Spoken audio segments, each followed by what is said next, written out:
검찰 악연 전문가입니다. 조성은 작가와 함께하도록 하겠습니다. 네, 안녕하십니까? 안녕하세요. 조성은입니다. 네. 검찰 악연 전문가라고 제가 타이틀을 붙였습니다. 네, 예. 뭐 악연이라기보다는 제가 부득이한 상황에서 검찰의 조직 범죄를 발견했던 사람으로서 저놈들 저러는 거 제가 4년 동안 얘기를 해왔던 것이 네. 지금 이 정부에 들어와서 6개월이 지났는데도 이렇게 발생되는 걸 보니까 제가 너무 울분이 터집니다. 고쳤을 수 있는 집단이라고 생각하십니까? 제가 안 된다고 얘기를 했어요. 안 된다고. 그리고 친윤 범죄 검사들 애초부터 승진시키면 안 된다고. 네. 제가 그렇게 얘기를 했는데 그때는 마치 제가 뭐 이재명 정부의 어떤 인사권에 대한 예. 비난으로 이제 받아들이시더라고요. 그게 아니다. 네. 그리고 이 일반 행정 공무원과 저 검찰 사정기관의 그 결 자체가 다르다. 그래서 이것은 그 대통령께서도 잘못 생각하고 계신다. 그래서 뭐 안 따라오는 일개 행정 공무원처럼 이렇게 그렇게 취급하셨던 그런 부분들에 대해서는 제가 굉장히 오랫동안 이제 일관되게 비판을 했고, 정성호 장관도 일관되게 검찰 편 들어줘 봤자 저짓 다 한다고 제가 이렇게까지 나올 때마다 이렇게 얘기를 했는데, 사실 그 방송 시작하기 전부터 너무 이제 흥분을 해서 이렇게 얘기를 할 정도였어요. 하나하나 저희가 이제 살라미로 뜯어보도록 하겠습니다. 근데 이제 그런 어떤 본격적인 얘기를 나누기 전에 지금 얘기해 주신 거는 검찰의 속성이 고쳤을 수 없는 집단이고 그들을 일개 행정공무원 취급하면 안 된다라고 얘기했잖아요. 그렇습니다. 검찰의 뚜렷한 특성, 속성 어떤 것 때문에 그렇다고 생각하세요?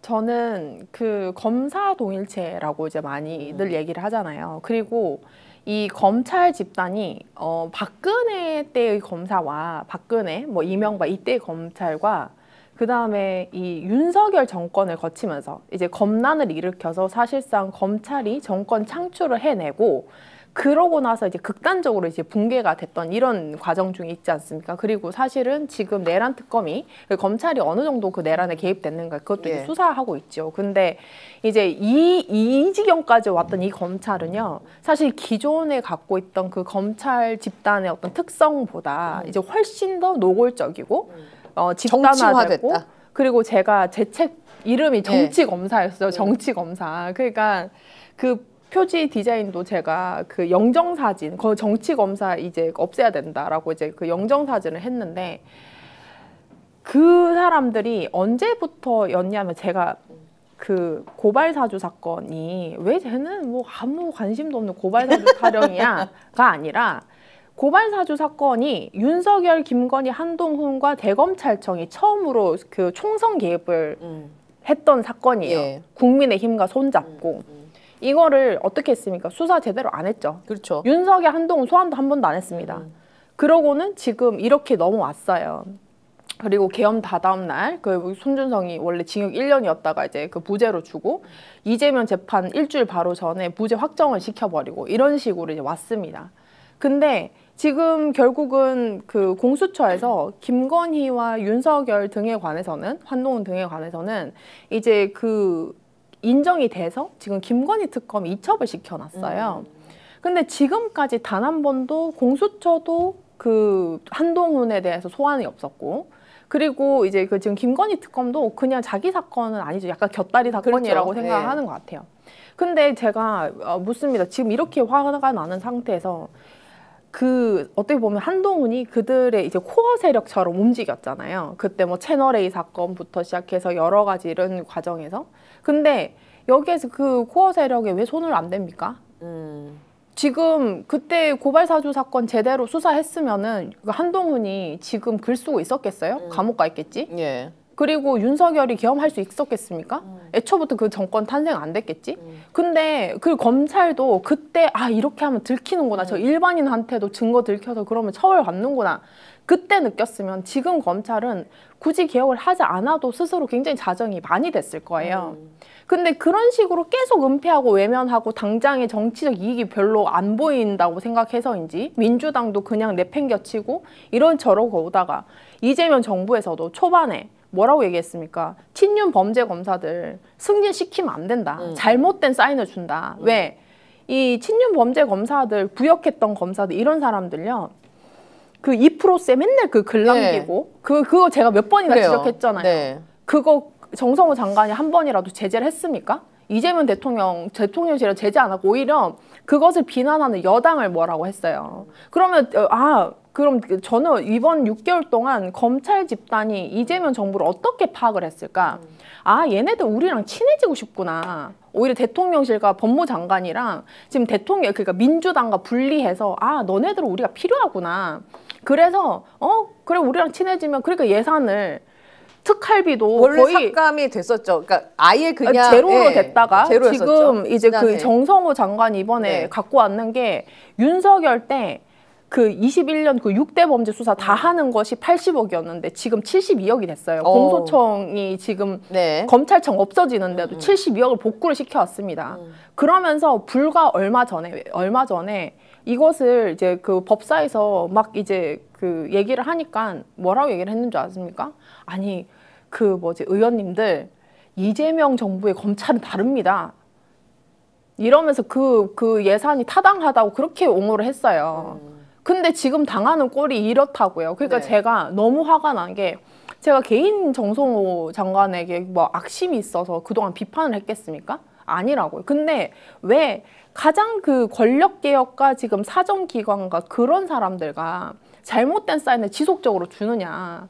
그런 부분에서 저는 굉장히 그랬고 뭐 하나만 걸려봐라. 그래요. 사실 이런 상황에서 이런 사태가 벌어져서 저는 이 사태는 사실상 굉장히 좀 당분간 좀 오래 갈 것 같아서 너무 걱정입니다. 자, 지금 이제 조성은 작가는 이제 검찰 집단을 바라보는 이제 본인만의 시각을 또 얘기를 했고 그와 얽혀 있는 여당과 이제 대통령실의 어떤 전반적인 분위기에 대해서 이제 진단을 했다고 하면 이제 대장동 수사권과 관련한 이야기로 좀 우리가 좁혀서 이야기를 해보도록 하겠습니다. 검찰 내부는 뭐 요동을 치고 있습니다. 말 그대로 어제 오늘 계속 시끄럽죠. 자, 뭐 저나 조성은 작가가 법조인은 아닌 관계로 저희가 뭐 정확한 법문을 따져가면서 해석을 하는 거는 사실상 그렇게 크게 안 와닿을 수도 있어서 저희만의 시각으로 이 사태를 어떻게 바라보는가에 대한 이야기를 좀 나눠보고 싶습니다. 아마 여러분도 지금 복잡하다 혹은 어렵다. 아니 대장동 비리 수사건에 있어서 검찰이 항소 포기를 했다. 이거를 어떻게 받아들여야 되는지 해석도 다르고 이해 정도도 다르고 관점도 다 다를 것 같아요. 그래서 오늘은 이제 이해 정도, 뭐 관점이 다 개별적으로 다를 수 있다라는 그런 전제하에 이야기를 좀 진행을 시켜볼 텐데요. 제가 준비한 이 기사를 하나하나 뜯어보면 지금 대한민국의 대장동 수사권과 관련한 검찰의 항소 포기 어떤 식으로 조직화되는지를 알 수 있을 것 같습니다. 저희가 준비한 기사는 중앙일보의 단독 기사입니다. 자, 화면을 통해 좀 보실 수 있을 텐데요. 내용은 이렇습니다. 노만석 검찰총장 권한대행이 대장동 개발비리 사건 항소 포기를 결정한 것과 관련해 사의 표명을 고심하고 있는 것으로 전해졌다. 최근에 중앙일보와의 통화에서 노만석 총장 대행이 몸이 좋지 않아 하루 쉬면서 여러 가지 고민을 할 것이다. 홀가분한 심정이다. 검사 노만석이 아닌 인간 노만석으로 살고 싶다라고 남겼다고 합니다. 대검 과장들과 노만석 대행이 비공개 면담 자리를 가졌는데요. 이 자리에서 대검 과장들이 노만석에게 사퇴를 요구하니까 하루 이틀만 시간을 달라. 그 사이에 정리를 하겠다라는 이야기도 남겼다고 합니다. 또한 어떤 얘기가 오고 갔냐면 법무부 차관이 항소에 대한 우려를 전달하면서 몇 개의 선택지를 제시했다. 선택지 모두 사실상 항소 포기를 요구하는 내용이라 어쩔 수 없는 상황이었다라는 점을 언급을 했다고 하는데 일단 첫 번째 질문. 이제 노만석의 이런 인터뷰 얘기만 들으면 뭔가 그러니까 법무부 차원의 그런 항소 포기 압박이 있었다라는 그런 정황으로 읽힌다라고 이제 뉴스에는 나와 있습니다. 자, 저는 이제 두 가지 여기까지만 얘기를 하고 또 다음 얘기는 다시 또 할 텐데요. 이제 노만석 그 총장 대행이 몇 개의 선택지를 제시했다. 선택지 모두 사실상 항소 포기를 요구하는 내용이다. 라고 했으면 저희가 만약에 기자라면 그 내용이 무엇이었냐고 물어봤을 것 같아요. 노만석 총장 대행에게 그 선택지가 뭐였죠? 라고 하면 오히려 정보가 클리어하게 공개가 되면 대중들이 이제 그 다음부터는 그 보도를 통해서 판단할 수 있었을 텐데 그런 언급 없이 그냥 항소 포기를 요구하는 내용이 담겨 있었다라는 워딩만 담다 보니까 이게 정말 무슨 외압이 있는 것처럼 일단 포장이 돼서 나오기 시작한 거죠. 이 언론 바닥에. 그러고 이제 나서 중앙일보도 덧붙이는 해석이 항소 포기 압박이 있었음을 시인한 셈이다라는 워딩이 그대로 들어가 있습니다. 그러니까 언론에서도 아 이거 그러면 뭔가 압박이 있었나 보네. 암묵적으로 뭔가 포기에 대한 어떤 그 위력이 작용했나 보네라고 언론사들이 이제 각주를 붙이기 시작합니다. 이제 이 부분과 관련해서 혹시 하실 말씀 있습니까? 지금까지의 얘기에서? 저는 제가 아까도 얘기했던 것에 이어지는 얘기입니다. 지금 검찰은 이제 그 대통령실과 법무부가 착각을 하는 게 있어요. 제가 그 친윤 범죄 검사들이라고 했던 노만석 대검 차장이 지금 어떤 데 했습니까? 계엄 때 그 대검 부장이었어요. 예. 심우정이 참모였습니다. 그 사람이 이재명 정부 편이겠습니까? 그리고 그 당시에 그 지금 중앙지검장으로 앉혀있던 정진우 검사장은 그 채널A 사건부터 은폐했던 사람이에요. 한동훈 무혐의 약자까지 주려고 했던 사람입니다. 그 사람들이 대표적인 그 윤석열 정권의 그 친윤 검사들이라고 했는 그 대표적 사람입니다. 근데 이 사람들이 지금 이런 얘기를 할 때는 저는 최소 통화 녹음이나 다 있다고 보거든요. 그래서 저는 그런 부분에서 지금 뭐 선택지나 이런 부분들은 아마도 아직까지는 노만석 그 대행이 공개를 안 했을 수는 있을 것 같다. 근데 저기 아까 그 기사로 보시면 인간 노만석으로 살고 싶다고 했잖아요. 인간 노만석으로 살고 싶다라고 하는 거는 그 뒤에 이제 다 까발리겠다라는 의미도 담겨 있지 않겠나라는 생각이 좀 들어요. 그래서 제가 생각하는 거는 이겁니다. 저는 사실 발생하지 않아야 될 일이 발생했다고 판단을 하고 있고, 그리고 이런 부분에서는 사실 저는 지금 이제 그 윤석열을 무너뜨리고 악착같이 이재명 정부가 서야 된다, 압도적으로 승리해야 된다고 얘기를 했던 사람이지만 하지 않아야 될 짓은 하지 않았어야 된다라는 게 저의 그냥 객관적인 입장이에요. 거기서 하지 않아야 할 짓이라는 건 어떤 겁니까? 법무부가 어떤 의견도 내지 않았어야 됐고요. 이번 사건에 뭐 그 항소를 신중하게 하라. 그 전부 다 반대로 이제 생각을 하겠죠. 그리고 두 번째는 이겁니다. 제가 정성호 장관과 제가 법무부 이제 차관이거나 이를 법무부였으면 오히려 이제 그 검찰들이 뭐 이재명 정부에 잘 보이고 싶어서 도리어 이제 이거 귀찮은데 항소 포기하겠습니다라고 안을 올려도 저는 뭔 상관이냐, 그 이재명 대통령은 뭔 상관이라고. 이재명 대통령은 일관되게 21년부터 일관되게 대장동 저 사건들, 곽상도에게 50억 줬던 저 사람들, 그리고 그 누구죠? 이 박영수 특검한테 50억 주고 저 범죄를 저질렀던 저 사람들에 대해서 엄벌하라가 이재명 대통령의 일관된 입장이었어요. 그리고 저는 그러니까 다른 건 몰라도 이 대장동 사건이 이재명이 몸통이 절대 될 수 없다라고 저는 확신을 합니다. 근데 거기에서 왜 오히려 그러면은 안 돼 하고 오히려 항소해 라고 지시를 해야지 이거는 정무적 판단이 올바른 거죠. 근데 이걸 갖다가 뭐 이런 식으로 심지어는 손발도 안 맞는 사람들을 인사를 앉혀놓고 지금 저렇게 나와가지고 도어 스태핑을 하면서 물 마시면서 저는 얘기한 것도 최악이라고 보고 있거든요. 그리고 이런 사람들은 사실 빨리 사퇴를 해야지 이 부담이 없어요. 대통령실이 부담이 없다. 근데 지금 무슨 이 수건 돌리기처럼 뭐 중앙지검이 했다더라. 그리고 그러면은 중앙지검은 나는 안 했고 난 사표 낸다 라고 하니까 노만석 대행이 내 책임으로 했다. 근데 자기가 정말 온 그 대검찰청 평검사부터 시작해서 달려드니까는 법무부에서 나를 괴롭혀서 뭐 이런 식으로 기사가 계속 질질 흘러나오는 거 아닙니까? 그러니까 저는 이 사태가 벌어지고 나서 이제 수습은 잘 해야 된다고 보고요. 이 두 가지입니다.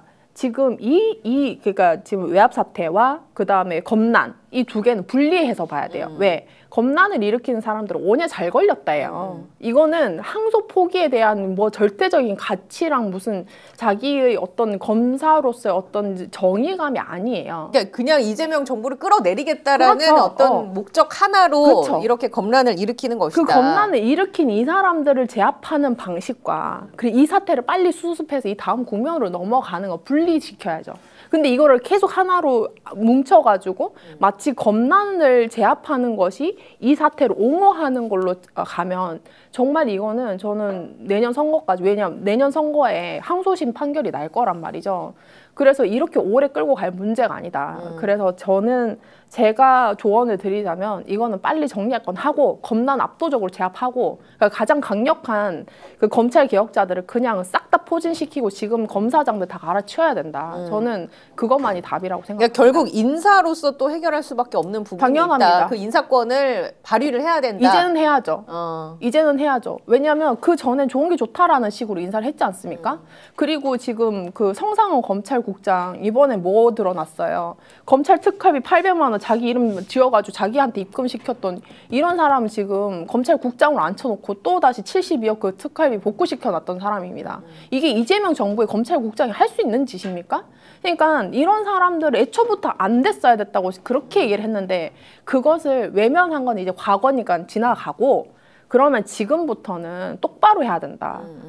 그리고 제가 네. 예, 그러면 이제 그 정도로 하고 또 다시 이제 조금 더 이것도 지금 한 얘기랑은 조금 또 다른 결일 수도 있는데 이제 노만석에 대한 부분이에요. 노만석 대행이 중앙일보에 또 어떤 얘기를 남겼냐면 검찰청 폐지를 앞두고 검찰을 살려야 한다는 생각으로 항소 포기를 지휘했는데 후배들은 동의를 안 하는 것 같다 라면서 용산에 대한 언급은 검찰총장으로서 구체적인 사건이 아니라 모든 일처리에서 용산과 법무부는 항상 염두에 두고 생각할 수밖에 없다는 취지다라는 얘기를 이제 남겼습니다. 이제 이 지점에서 제가 궁금한 건 이겁니다.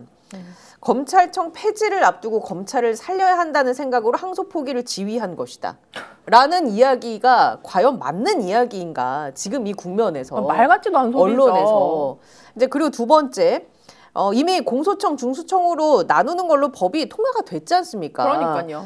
근데 검찰을 살린다는 게 도대체 무슨 뜻인가? 뒤집어 엎겠다라는 거죠. 그래서 수사 기소 권한 다시 그럼 갖겠다는 거냐? 이 부분에 대한 얘기를 기자라면 이것도 물었어야 된다. 그게 뜻하는 바가 무엇이냐? 여러분, 근데 그냥 받아쓰기만 하고 있는 거잖아요. 네. 예. 제가 이 부분에 대해서는 계속 그 정성호 장관은 수사 보안권 줘야 된다는 입장이었고요.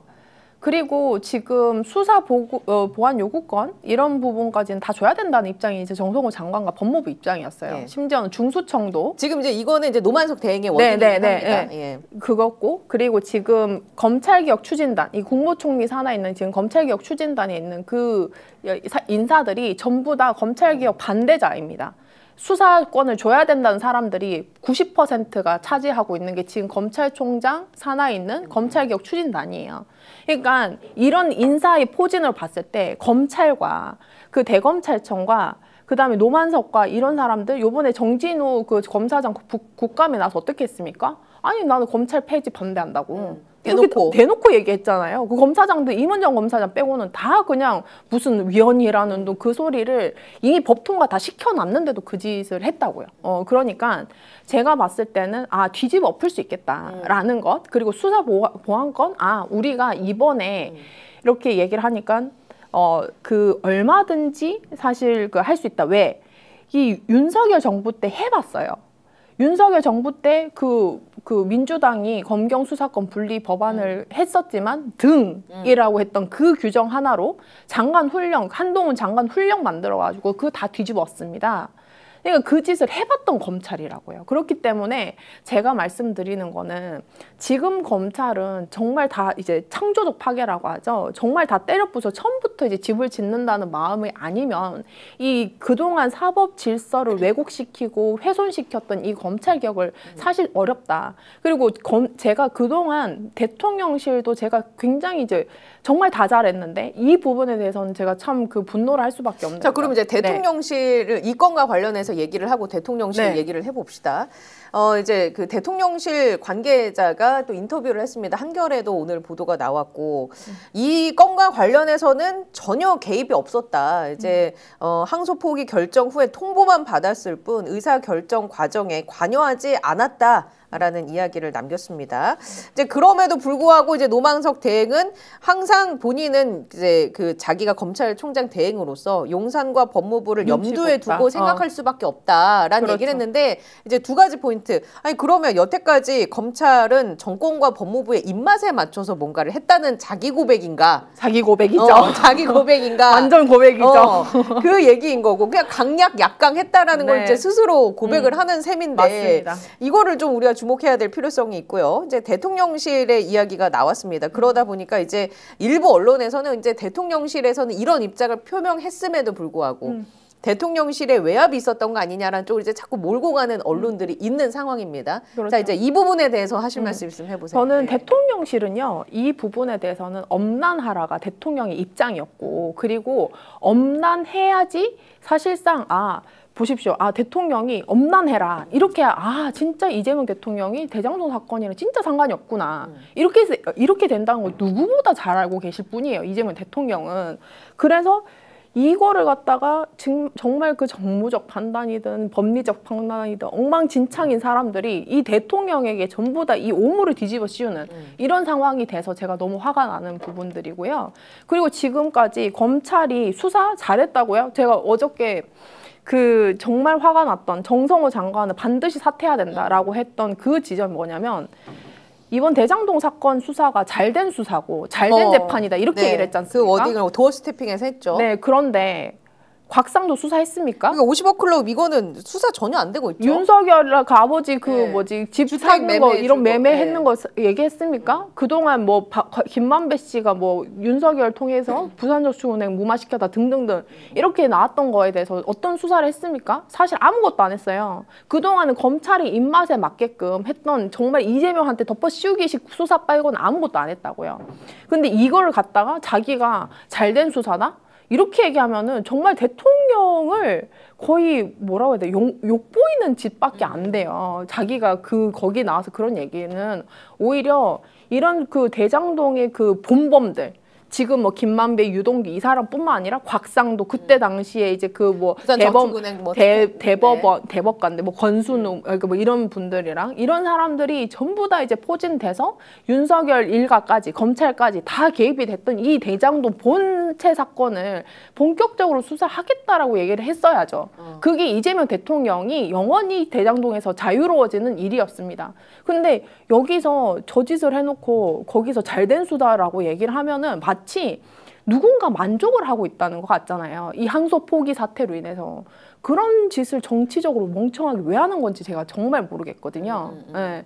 그리고 두 번째는 대통령실이 지금까지 검찰개혁은 조용하게 하자 이런 것들 지금 오늘 여러 이제 취재를 하면은 검찰의 이런 검난을 굉장히 심각하게 바라보고 있다. 그리고 검찰개혁 본격적으로 해야겠다라는 의지를 이제 보이신다는 것 같은데 지금 검찰개혁 추진단에 있는 그 사람들 다 갈아치워야 됩니다. 그리고 어떤 거죠? 지금 검찰 수사 보안권부터 시작해서 거의 그동안은 검찰청 폐지를 반대했던 사람들이 거기 다 포진돼 있는 것은 저는 약간 이율배반적인 거다. 근데 이런 것들 얘기 안 했잖아요. 정부가 검찰개혁 앞으로 하겠다고 갖고 갔으면은 여당 조용히 그러고는 갖고 갔으면 정말 개혁적인 사람 포진을 시켰어야죠. 근데 지금 정성호부터 시작해 정성호 장관부터 노만석부터 지금 중앙지검장 요직에 앉아있는 사람들 다 친윤 범죄 검사들 거기에 부역했던 사람들만 앉혀놓고 지금 와서 이렇게 한다? 안 된다는 거예요. 대통령실이 그리고 저는 대통령이라는 권력을 잡으면 저놈들은 또 이제 권력에 붙어서 기생하는 습관이 있어서 아까 자기 고백이라고 하셨던 그래서 우리한테 달라붙을 거야 라고 생각을 했던 그런 인사가 한 명이라도 있으면은 정말로 잘못 생각했다. 왜? 이 사람들은 범진보 정권이라고 하는 이 사람들에 대해서 정치인들에 대해서 굉장히 우습게 봅니다. 그러니까요. 왜냐면 저는 고발사주 사건 때 제가 이희동 검사가 정치 계속 하셔야죠 이런 얘기를 했다고 했잖아요. 그래서 제가 제일 화가 났던 부분이 이 검사들이 얘기하는 정치가 뭘까? 이 사람들은 뭔 생각으로 정치인을 바라볼까 이런 생각을 했거든요. 얼마든지 정치인이고 권력자고 우리가 수사해서 죄 뒤집어 씌우면 너 범죄자야. 그렇죠. 이런 시각으로 갖고 있고 지금까지 검찰은 그 수뇌부들이 온전하게 이재명 대통령 범죄자 취급했다고요. 근데 그 수뇌부들을 내가 대통령 됐으니까 끌어안고 가면 내 편이 된다라는 생각은 애초부터 하지 않았어야 됐다. 그래서 지금부터 다 가르쳐야 된다라는 생각합니다. 그 얘기해 주신 부분 저도 이제 좀 역사적으로 되돌이켜 생각을 해보면 이 검사들이 보수 진영에서 탄생한 대통령을 대하는 태도와 범진보 진영에서 대통령이 탄생했을 때 대하는 태도가 너무 다르다. 저는 이제 노무현 대통령이 좀 떠올랐는데 맞습니다. 노무현 대통령이 검찰 개혁을 공약으로 내세웠죠. 그걸 내세우면서 명분은 독립을 보장하면서 그 권한을 견제할 필요성 이제 이걸 내세우면서 이제 왜냐하면 그 검찰의 그런 강약 약강의 모습을 누구보다 또 잘 알았기 때문에 이제 그런 시도를 했었던 것이죠. 그래서 오로지 법률가로서 양심과 법과 원칙에 충실할 걸 기대하면서 취임하고 열흘 만에 2003년 3월 9일입니다. 검사와의 대화 자리를 마련했는데 그 자리에서 어땠습니까? 뭐 이쯤 되면 막가자는 거죠 라는 얘기가 나올 정도로 검사들이 맞습니다. 무례하게 정말 노무현 대통령에게 그때 이완규 네 맞습니다. 그때 그런 검사들의 모습이 지금 수십 년이 지나도 바뀌지가 않은 상태였고 그러다 어땠습니까? 퇴임하고 6년인가 있다가도 그러니까 그런 대화 있고 6년 뒤에도 검찰이랑 마주를 할 수밖에 없던 상황이 생겼잖아요. 네. 검찰발로 언론 뉴스는 계속해서 흘러나오고 있고 이 범진보 진영의 대통령 퇴임 후에도 괴롭히는 검찰 그리고 거기에 같이 기생하는 언론들이 만들어낸 어떤 그런 구조가 저는 다시 한번 지금도 반복되는 것 같은 느낌을 지울 수가 없는 거죠. 일단 맞습니다. 개인적으로는. 네, 예. 맞습니다. 정확합니다. 네. 왜냐하면 고발사주 사건이 조선일보 기사로 시작이 됐어요. 그리고 고발사주 사건이 그 기사가 제일 처음에 그 손준성이 보냈던 게 조선일보 기사였습니다. 그러고 나서는 그때 당시에 공수처에서 이 고발사주 수사를 할 때 반드시 필요했던 그 수사 대상들이 언론사들이었어요. 그러니까는 그 언론사들이 그때 당시 검찰총장이었던 김호수 총장 찾아가가지고 거의 뭐 몸빵을 하고 막 이런 짓을 했어요. 수사 방해를 하고.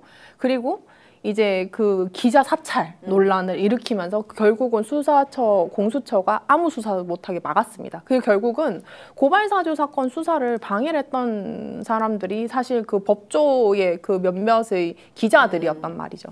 그러니까 언론사들이었고. 그쵸. 그래서 저는 그 당시에 고발사주 사건 당시에 조선일보에서요 그 연락이 왔습니다. 그때 당시 기자가 와서 우리 데스크가 너 다 뒤져서 너 죽이랬어. 그럼 안 그러면 그 정권 못 바꾼다고 그런 소리를 저한테 직접 하는 거예요. 그러니까 말입니다. 근데 그래서 제가 알려줘서 고맙다 그러고 차단을 했습니다. 근데 나중에 그 기자는 개인적으로 원래 친했던 사람이기 때문에 나중에 사과 메시지 보냈어요. 그 사람이 뭔 죄겠습니까? 그러고 나서는 지금까지 허위 기사를 내고 이런 짓을 했죠. 이건 검찰 개혁을 하면 안 되는 사람들이 검찰 말고도 있다는 그러니까, 겁니다. 맞습니다. 그럼 공생 관계를. 예. 그래서 지금도 딱 그 비슷한 상황인 게 검찰에서 흘러나오는 얘기가 그러니까 이재명 대통령에게 반감을 갖기 딱 좋은 투로 번역이 되어서 나오는 거죠. 네. 그 언론을 통해서 이제 번역이 되어서 그리고 나오는 거고. 검찰청 폐지 당시에도 이번 법안 당시에도 얼마나 많은 사설과 그 보도로 그 방해를 하려고 했던 지금까지 뭔 짓을 했는지 그리고 윤석열 한동훈 그 대검에서 뭔 짓을 했는지 고발사주부터 하나도 제대로 보도를 하거나 맞습니다. 비판하지 않았던 사람들이 검찰청 폐지를 한다니까 무슨 사회 정의가 무너지는 것처럼 그렇게 얘기를 하는 것들을 계속 지켜봤죠. 그러니까 이제 그 윤석열이 구속 취소가 됐을 때 왜 풀어졌느냐, 왜 그 즉시항고 포기했느냐, 예를 들면 이런 것에 대한 기사나 검찰이 출장 조사 나갔을 때 김건희를 앞두고 콜검, 그쵸. 핸드폰 반납하고 뭐 폭발의 위험이 있다 그랬던가요? 뭐 그래서 이제 핸드폰 반납하고 조사 받았을 때 큰 소리 치지 못했던 검찰에 대해서 그 작태에 대해서 꼬집낸 기사는 찾아보기가 힘들고 그렇죠. 지금 이제 몇 명의 검사들이 지금 난리를 치고 있는 모습이 부각이 되는 거죠. 그러니까 예를 들면 제가 또 그 중앙일보 기사 정유미 전 창원지검장이 어떤 워딩을 남겼냐면요. 이번 사태와 관련해서 검찰 역사 통틀어서 가장 치욕적으로 권력에 굴복한 검사 사퇴하라 라면서 이프로스의 10일 날, 그러니까 어제죠. 이 지금 이미지가 있을 텐데 띄워주시면 저희가 좀 확인을 할 수 있겠습니다. 자, 이런 이미지가 지금 나가진 않고 있나요? 아무튼 이런 그 워딩을 이프로스에 남겼습니다. 정유미 전 창원지검장이 그러면 누구냐에 대한 부분도 언론이라면 다뤄줬어야 된다고 생각합니다. 이 사람 그 윤석열 그러니까요. 그 내란도 옹호했던 맞습니다. 사람이에요. 윤석열 그때 뭐 문재인 대통령 조국 장관 비난하는 글을 검찰 그 이프로스에 올렸던 검사이고 뭐 그때 박은정 그 창원지검에서 수사했던 맞습니다. 명태균 맞습니다. 사건 수사장. 김학의 전 법무부 차관은 인권 침해 피해자다 이런 발언을 하고. 그 명태균 건과 관련해서도 수사를 했던 검사인데 입에 단내가 나도록 수사 중이다. 인내를 갖고 기다려달라 이렇게 밝혔다고 하는데 뭐 나온 건이 없지 않습니까? 네. 명태균 건과 관련해서도. 더 재밌는 거 알려드릴까요? 제가 지금 박영진 그 문재인 그 사위 예. 그 월급을 갖다 뇌물이라고 했던 그 사람이 지금 법무연수원 연구위원으로 가 있어요. 그 검사장 그 당시 이제 전주지검장을 했죠. 그 정유미 이 분도 이제 지금 창원지검장을 했지만 지금 법무연수원 연구위원으로 가 있습니다. 뭐 사실상 좌천이 됐고 지금은 그냥 부장검사의 직급입니다. 근데 그 기사 제목에 정유미 검사장, 박영진 검사장 이런 식으로 계속 그 사람을 지금 검사장 취급을 해요. 그러니까 이 사람들이 어떤 사람인지를 설명해주고 그런 걸 달면 또 모르겠는데 전혀 없이 그냥 지금 법무부 연수원 연구위원이라고 하고 관로치고 검사장 이러는 거예요. 그 제가 아니 법무연수원의 연구위원이 검사장급이었어? 내가 몰랐어? 하고 찾아보니까 부장검사급이라고 명백하게 나와 있는데 이 사람들에 대해서 윤석열 때 부역했던 그 사람들에 대해서는 정말 하나같이 언론들은 검사장님, 한동훈도 자기가 그 당시에 검사장을 한 적이 없어요.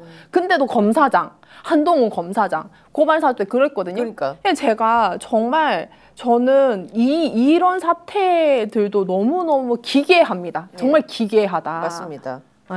그 노만석 같은 경우에는 그 지금 전 마약 조직 범죄 부장이잖아요. 맞습니다. 그 마약 수사와 관련해서는 지금 어떻게 되고 있는지 혹시 조사하신 거 있습니까? 네, 제가 지난 주말에 이제 백혜룡 경정과 이제 긴 통화를 했어요. 긴 통화를 했고 지금 어떤 상황이냐면 지금 저번 주 상황입니다. 저번 주 상황이고 저번 주에 아마 수요일, 수목 사이에 제가 확인했던 내용들인데 노만석 그 대검에서 법무부에 단독으로 정성훈 장관한테 직접 보고를 했습니다. 어떻게 하냐? 검찰 킥스 결국은 이제 그 백혜룡 경제 못 쓰게 최종 조치를 한다라고 했어요.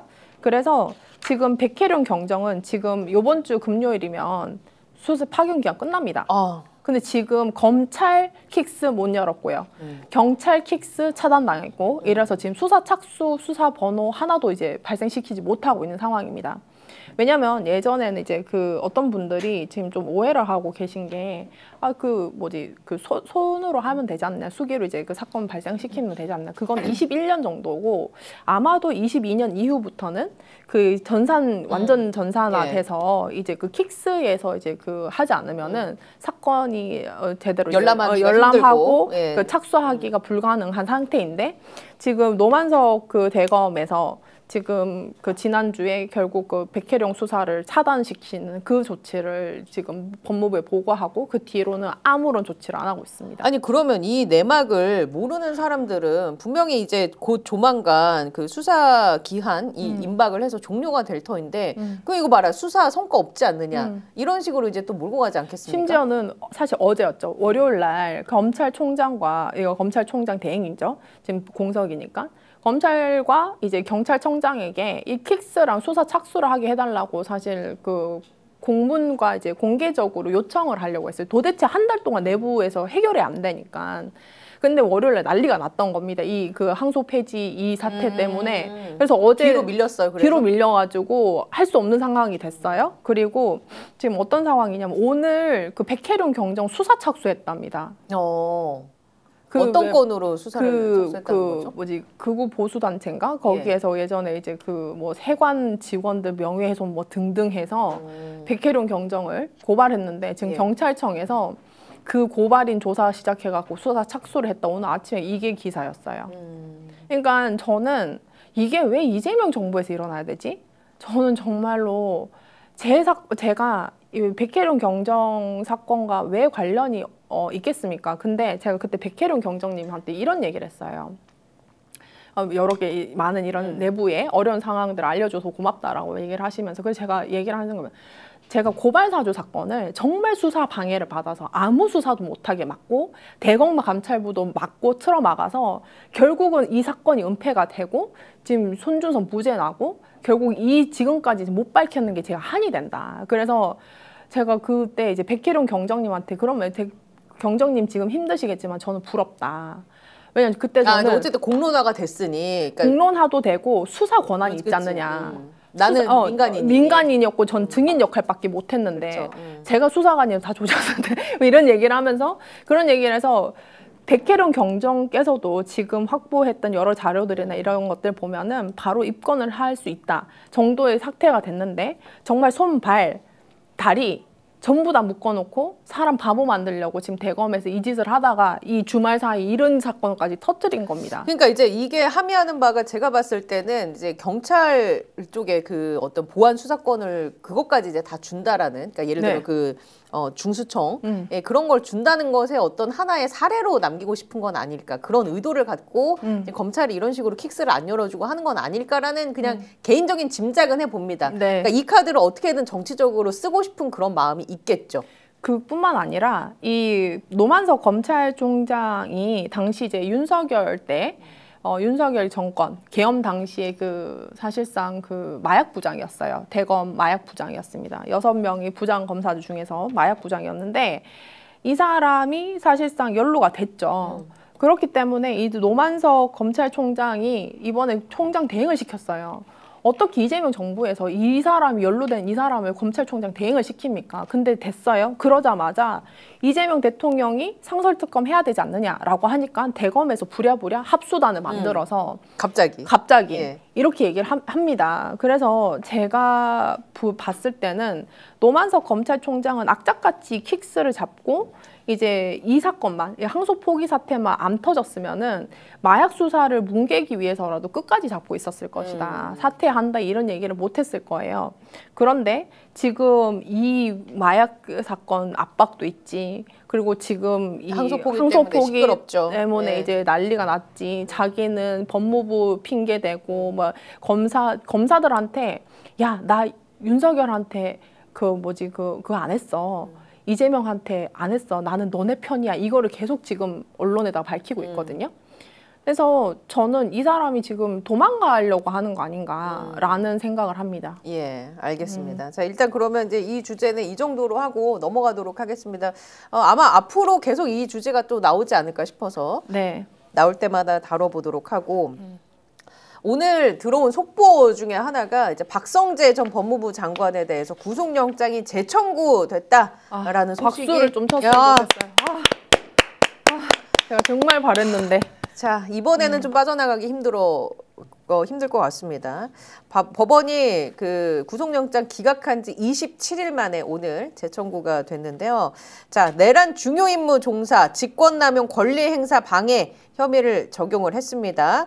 사실 그 지난번에 기각된 이후에 증거 자료들이 아주 충격적인 것들이 더 쏟아졌어요. 네. 그래서 예를 들면은 그러니까 문건에 대해서도 계엄 당일에 대통령실로 일찌감치 박성재가 호출을 당합니다. 이제 그래서 이제 그 자리에서 계엄 선포의 위법성을 충분히 인식을 했고 대접견실에서 문건 2장 위헌 위법한 내용이 담긴 포고령과 지시 문건 이제 이게 작성이 돼서 그 이후에 또 안가 회동까지 이게 다 이어지지 않습니까? 맞습니다. 이런 어떤 추가적인 증거가 나온 것을 우리가 생각을 했을 때 박성재는 이번에 좀 피하기 힘들어 보인다. 그렇죠?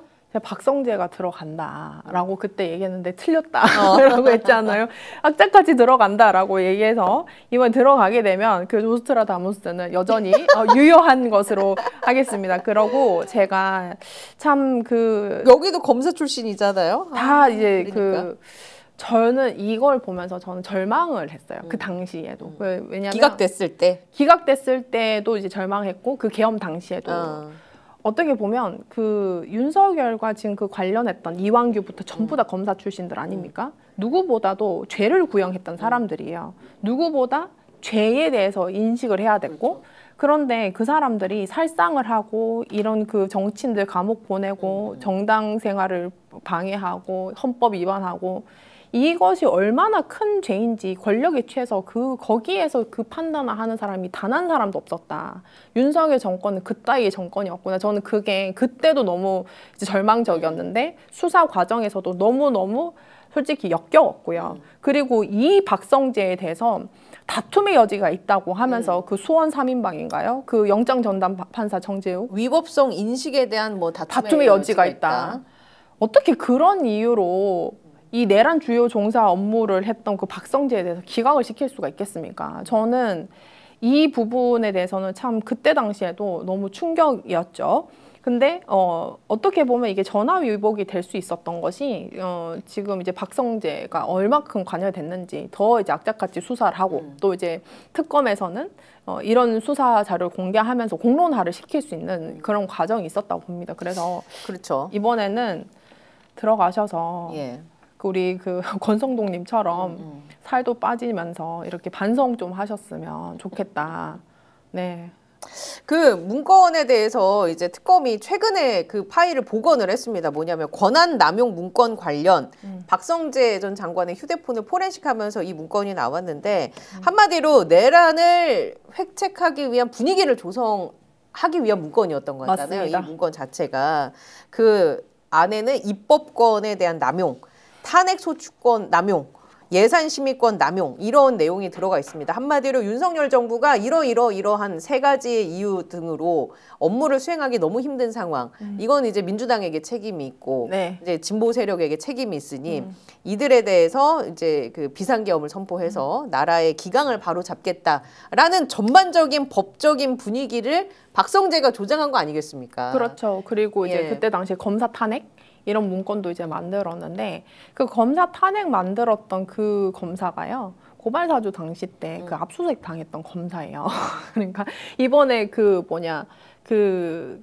사람들이 이제 고놈들이 고짓을 했고 그 사람들이 나라를 그래요. 망쳤고 나라를 망친 놈들이 계엄을 획책을 했고 그 놈들이 아직도 반성을 안 하고 지금 검찰인이 그 법조 카르텔을 형성해서 아직까지도 지금 기각당하는 이런 상황들인 거죠.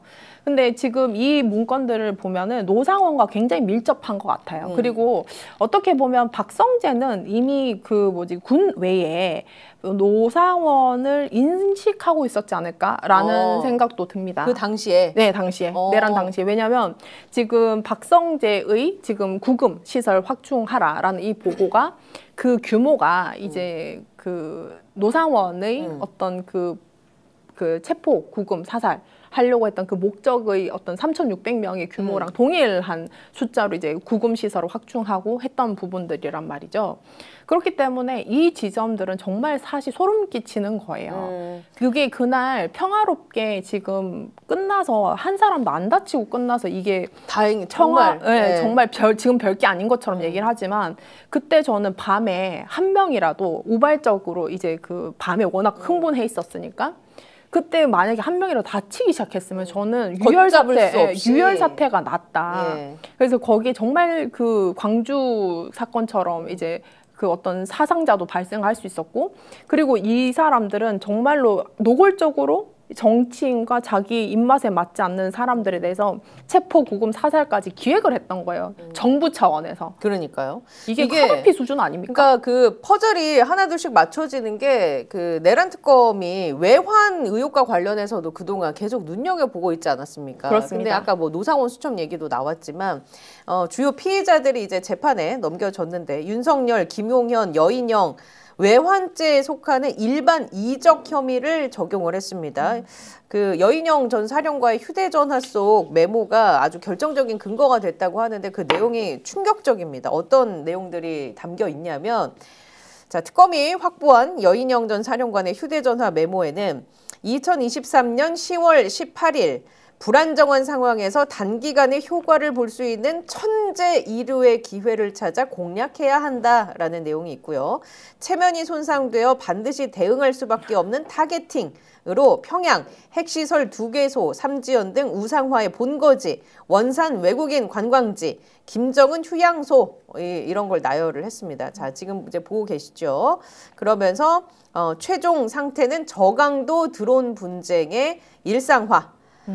자, 이게 쉽게 얘기하면 북한을 한마디로 자극해서 이제 비상계엄을 선포하려고 한 이유를 만든 그 상황이라고 일단 볼 수 있겠습니다. 근데 이것은 그걸 넘어서는 거예요. 그 단순히 여기서 저강도 드론 분쟁 일상화는요.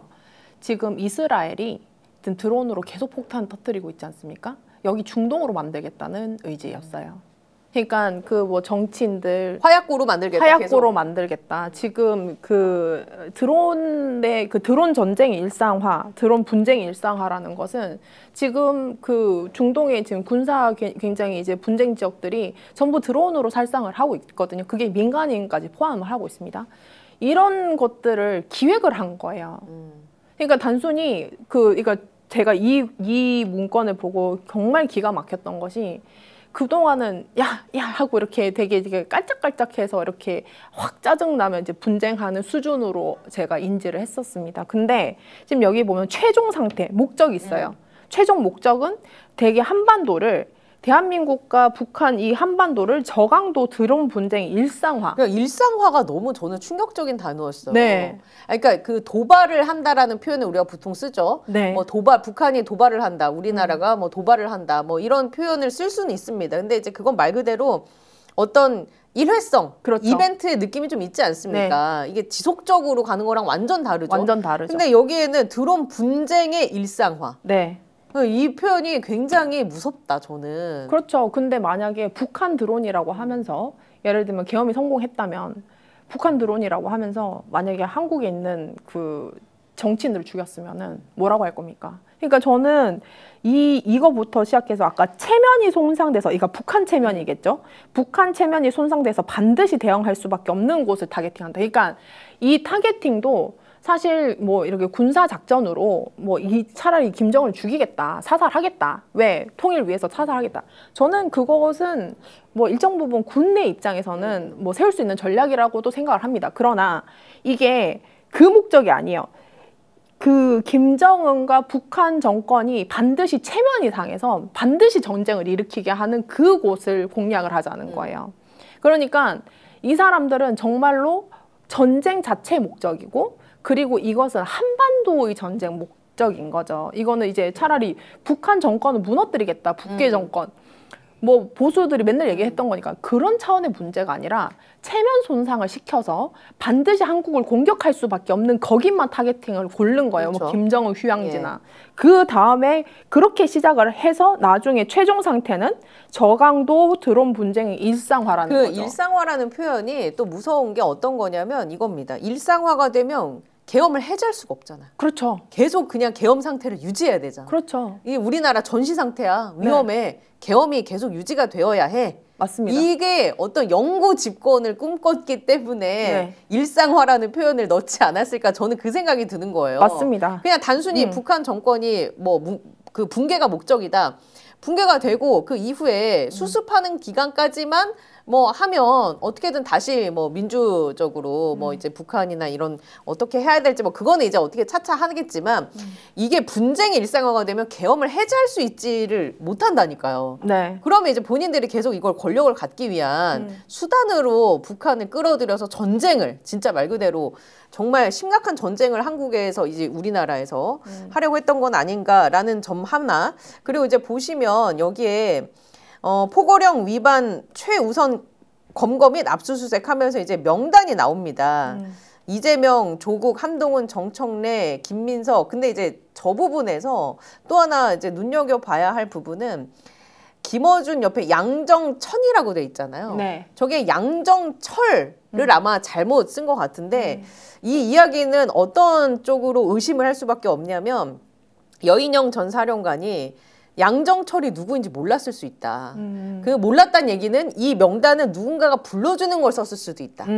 그렇게도 해석을 할 수 있는 거예요. 오타한 거죠. 그러니까 본인이 양정철을 몰라. 네. 근데 누군가가 양정철을 불러줬는데 그걸 잘못 들었어. 그럼 양정천으로도 쓸 수 있는 거예요. 맞습니다. 그렇게 되면 이걸 기획한 사람은 또 누군가가 있을 것이다. 근데 그게 사람이겠죠. 누구일 것이냐?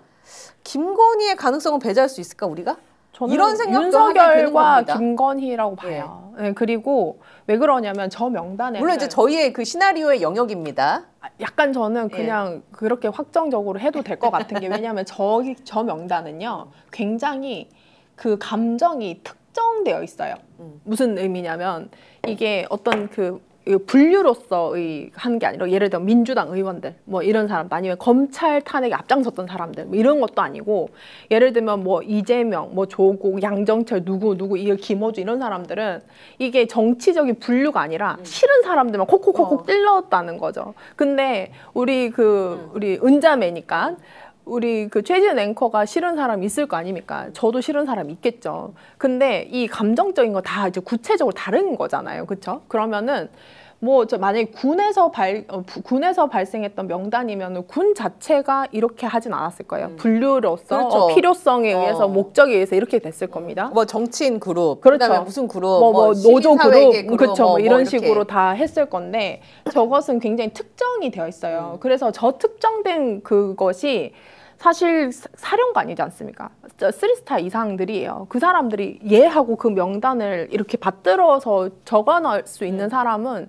군 통수권자 아니면 있을까라는 생각을 합니다. 설령 그 명단을 김건희 씨가 기획을 했는데 아마 윤석열이 전달했지 않을까 혹은 대통령실에서 전달하지 않았을까라는 생각 아니면 뭐 대통령이 싫어하는 사람을 술 먹으면 욕하는 사람을 김용현이 이렇게 이제 적어놨다가 이 사람들 먼저 처리하자 이렇게 했을 수도 있고 근데 이제 저는 아까 이제 아까 또 돌아가면 그 드론 분쟁이 일상화라고 했지 않습니까? 요 밑에 보면은 4번 항이 있어요. 4번 항이 그 앞에 그 이미지가 좀 볼 수 있으면 좋겠는데 네. 미국 대선 결과 즉시 정상급 공조 통화라는 게 있습니다. 지금 이제 보이고 있습니다. 네, 저기 4번에 보면 이게 지금 생성 일시가 2024년 10월 18일이거든요. 그러면 이것은 그 당시에 이제 그 대선 전이죠. 11월 4일부터 이게 대선 기간이었으니까 미국의 대선. 미국 대선이었으니까 그러니까 미국 대선 결과 즉시 정상급 공조 통화. 그러니까 이 드론 전쟁을 한반도에 그 상시적으로 하기 위해서 미국 대통령하고 이것을 같이 공조를 하겠다라는 정도의 구체성까지 띄고 있다는 맞습니다. 거죠. 그러니까 저는 이런 부분들에 대해서는 이제 굉장히 그 섬뜩하다. 왜냐하면 지금 이스라엘이 여러 이제 중동 국가들을 이제 피격을 하고 드론 전쟁을 하는 것을 그 트럼프가 이제 승인을 해줬잖아요. 그런 부분들을 지금 이어보면 우리가 이때 여차했으면 지금 거의 중동아시아 수준으로 이제 그 완전 쑥대밭이 됐을 수도 있겠다. 뭐 종묘 앞에 뭐 몇십 층 건물 짓는다고요? 지금 드론 전쟁 나면 그 건물 왜 어떻게 짓습니까? 그러니까 저는 이 정도의 구체성과 이제 굉장히 목적 살상, 대량 삭상의 목적이 있는 부분은 저는 좀 저 어제 그 영상을 봤어요. 박지원 특검보가 얘기하는 정말 수사하면서 아니길 바랬는데 맞습니다. 오히려 수사를 하면서 아니길 바랬던 것이 사실이어서 이제 탐담하다. 박지영 내란 특검보가 어떻게 얘기했냐면 설마가 사실로 확인되는 과정은 수사에 참여하는 사람들 모두에게 실망을 넘어 참담함을 느끼겠다. 이 워딩을 남겼습니다. 그러니까 그거 이제 똑같은 심정이겠죠. 국민의 한 사람일 테니까. 근데 얘기해 주신 것처럼 이 문건이 생산이 된 게 2024년 10월 18일이고 이게 조직적으로 그리고 아주 다방면으로 이게 마술을 뻗치고 있었다라는 게 확인이 되는 거고요. 노상원 수첩도 여기에 이제 궤를 같이 하는 것이고 비상계엄 이후에도 심지어는 이제 외교부에서 한 제보를 민주당 의원에게 했는데 그 제보의 내용은 외교부에서도 트럼프 쪽에 이제 문서를 보내서 지금 이제 우리나라가 그러니까 해제가 된 이후입니다. 이후에도 불구하고 이후에 그 국회에서 이런 입법 독재를 하고 있다. 그러면서 이제 우리는 지금 이제 윤석열 정권은 기독교 정신에 입각을 해서 뭐 미국의 어떤 뭐 자유주의 이것에 찬성을 하고 이런 식으로 이제 문건을 공식적으로 보냈다라는 거예요. 비상계엄 해제 이후에도. 네. 그러면 이제 이들의 꿈이 과거에 일찌감치부터 이미 내란을 계획을 했고 해제가 된 이후에도 또다시 본인들이 그리는 그림이 있었다라는 게 그렇죠. 무서운 지점입니다. 그리고 이제 이런 것 같습니다. 이제 그 탄핵이 12월 14일에 됐어요. 그렇기 때문에 직무 정지가 되기 전까지 3일부터 약 한 열하루 정도가 있었죠. 그러니까 약 2주간의 시간이 있었던 건데 이 시기를 미국의 힘만 있으면 다시 할 수 있다라고 이제 생각을 한 것 같아요. 그런 짓을 한 것 같고 그리고 이번에 그 나왔던 그 노상원 수첩을 해독을 했다고 했지 않습니까? 그렇죠. 군 승진 인사 명단. 네, 인사 명단뿐만 아니라 이제 박지원 특검보가 얘기했던 것은 그 수첩을 정말 정밀 분석해서 했더니 내란을 이제 획책했던 그 시기가 최소 2023년, 2024년이 아니라 2023년 10월 정도다. 맞습니다. 라고 약 1년 전부터 했다는 그러니까 거죠. 2023년이 굉장히 바빴어요, 보니까. 왜냐하면 2023년 2월에 이제 이재명 대표 그때 공직선거법 그 관련해서 국회에서 체포동의안 됐을 때 이제 부결이 됩니다. 네. 그러니까 이제 본인들 입장에서는 약간 똥줄이 탔을 수 있죠. 맞습니다. 부결이 됐네. 그러니까 이제 2023년에 궁 투어를 다니기 시작합니다. 그러니까 2023년 2월에 2월에 이재명 대통령 그게 이제 부결이 되면서 제거가 됐을 상대였어야 되는데 제거가 안 됐네. 어떻게 해야 되지? 2023년 3월에 이제 궁투어를 하기 시작하고 지금 얘기해 주신 것처럼 2023년 10월경에 이미 노상원 수첩이나 이런 것들이 이제 돌아다니고 2024년 10월에는 지금 보여드린 이 여인영 전 사령관이 작성한 문건으로 의심되는 것들이 이제 나오고 그리고 나서 이제 조직적으로 뭐 법무부며 다 이제 개입을 했던 것들이 지금 드러나고 있고 그러니까 어떻게 보면 이들이 얘기한 천년에 한 번 오는 기회에 천재일우라는 단어를 지금 메모에 썼잖아요. 네. 이게 우리 국민한테 온 것일 수 있다. 이런 어떤 계략 속에서 우리나라가 피 한 방울 안 남고 살아남은 것에는 천재일우가 오히려 우리에게 작용한 것일 수 있다라는 생각을 좀 해보게 그렇죠. 됩니다. 그리고 지금 제가 생각하는 부분들은 이겁니다. 제가 저번 그 정치 본색에서 이제 그 김건희가 궁에 가고 침실 본 거는 이제 영구 집권 후에 그쵸. 거기에 사용하려고 했던 것이 아니냐라는 의혹을 제기했는데 그게 거의 사실 같은 게 옥새도 갖고 가고 뭐 이랬다는 거 아니에요. 그러니까 촛대도 갖고 가고. 그래서 저는 이런 부분들이죠. 이제 이적재 혐의의 여인영 충격적인 메모라는 것은 2023년을 이제 지켜보면은 이런 겁니다. 그 법적으로 죽일 생각을 했을 거예요. 이재명 대통령. 그럼 이재명 대통령이 그때 당시 워낙 우뚝 서 있고 나머지 이제 대선 주자는 없었고 그렇죠. 당시에는 이제 그 조국 대표는 그때 당시에는 이제 원내도 아니었으니까 조국 혁신당 만들어지기 전이었으니까 이재명만 제거하고 이제 하면은 이제 그 뒤로는 차곡차곡 이제 정상적인 국가로 이제 그러니까 정상적인 자기 기준에서는 계엄이 아니라 이제 이 사람은 이제 영원히 이제 격리시키고 사회에서 격리시키고 어떤 정치적 리더가 부재했던 그 민주당 그리고 아마 저는 부정선거 타령을 하는데 자기들이 하려고 했지 않을까라는 생각을 해요. 손을 대려고 했지 않을까라는 생각도 하고 그러다가 저 사람이 우리 계획 때 뭐 박성재나 뭐 여러 사람들 뭐 한동훈 뭐 이런 사람들이 우리 계획대로 안 되는구나를 이제 했을 때 살상을 하겠다라는 그런 계획을 잡았던 것 같고요. 그리고 제가 이제 파악한 거는 그런 겁니다. 박성재가 이제 그때 24년인가요? 2020 요쯤에 해서 2023년 10월 즈음에서 아마 그 장관이 됐을 겁니다. 근데 그렇기 때문에 제가 봤을 때는 박성재 장관이 워낙 가깝잖아요. 그래서 여기에서 도대체 사법적으로 이재명을 죽일 수 없다. 계엄하자라고 했던 그 초기 멤버에도 김용현뿐만 아니라 박성재도 충분히 있지 않았을까라는 판단을 합니다. 알겠습니다. 자, 오늘 은자매 화요일에 조성은 작가와 함께 검찰 전문가죠. 이런저런 이야기를 나눠봤습니다. 우리 인사 나누기 전에 광고 말씀을 좀 드리도록 하겠습니다. 스픽스와 더 착한 보험 파트너스가 우리 시청자분들을 위해서 자신 있게 준비를 했습니다. 자동차 보험, 운전자 보험 최저가, 최적의 상품으로 안내를 해드리고 있는데요. 자동차 보험도 비교가 필요한 거 알고 계시죠? 지금 가입한 회사가 제일 저렴한지, 최적인지 한번 점검을 해보시죠. 운전자 보험도 같이 많이 가입을 하셨을 텐데 가입했으니까 문제가 없다? 아닙니다. 매번 제도 법은 바뀌고 강화가 됩니다. 운전자 보험 제대로 준비가 돼 있는지 한번 체크해 보시고요. 없는 분도 가입돼 있는 분도 상관없습니다. 전화 한 통하면 해결이 됩니다. 31개 손해보험사의 자동차 보험, 운전자 보험을 비교 분석해서 안내를 해드리겠습니다. 더 착한 자동차 비교 견적 스픽스 운전자 플랜 1644-1226번으로 바로 전화 주시고요.